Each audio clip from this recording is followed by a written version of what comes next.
I'm going to state something obvious for you. We all have a future coming at us.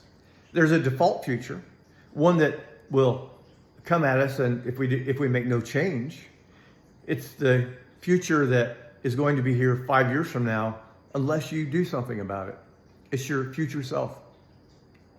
Well, I think there are 3 laws of performance that you can directly impact to affect your default future. Much of it is we have an internal operating system, and that's because our minds, our conscious mind, is separate from our unconscious or subconscious mind. Our subconscious mind or unconscious mind is actually found in our body.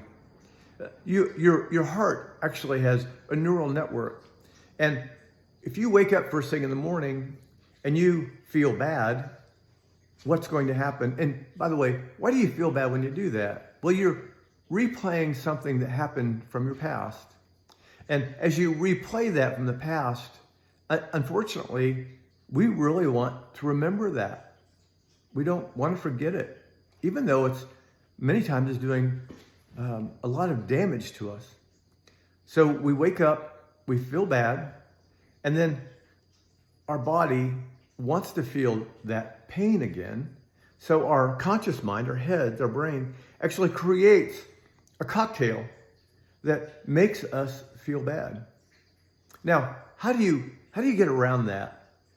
By the way, if you don't make that change, if you don't do something about that, you will repeat that cycle day after day, week after week, month after month, and year after year. And you'll end up having a life filled with regret because of something you did 10, 20, 30, 40, in my case, maybe 50 years ago.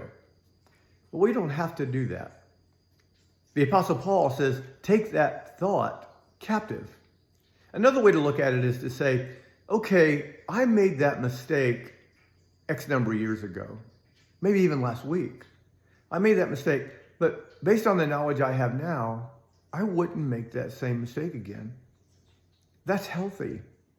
What happens there is you're actually using your conscious mind to control your unconscious mind, your subconscious mind, the thing that wants to feel bad or feel that, replay that thing from high school where you threw the football or you caught the football or whatever the thing is, and you don't think your life can be better because of that. Well, I have some ideas around this. The first one I would say is every person needs a personal operating system. See, a personal operating system has 3 pillars. One is the language we use that impacts our life, with what I've been talking about for the last few minutes.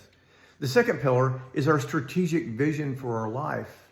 This strategic vision explains why we do what we do, where we want to go, what do we need to do to get there, how we're going to get there, which is our strategy, and when will we know we are successful.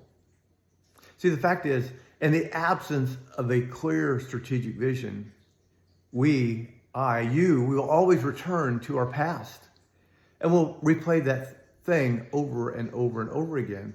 See, that's the solution to waking up and feeling bad, is having a clear and compelling vision of our future, the thing that gets us out of bed and gets us moving for the day.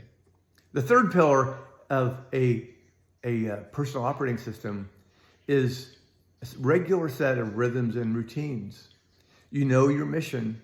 You know the roles that you play in life. You have goals set for each of those roles. And you have priorities that you set at the beginning of a week. And you play those out, and they become habits for you. You know, James Clear talks about this in Atomic Habits. Your goals are great, but it's the daily grind, the getting up at the same time every day, getting enough sleep, eating the right food, getting the right exercise, conquering your body. See, Covey says that until you actually conquer your appetites, whatever those may be, food or alcohol or drugs or sex or whatever that addiction we have, whatever that is, we need to conquer that. And that's the beginning point of change.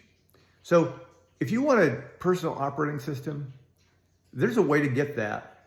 And I have a blueprint for that. And I have a set of tools that will help you get that.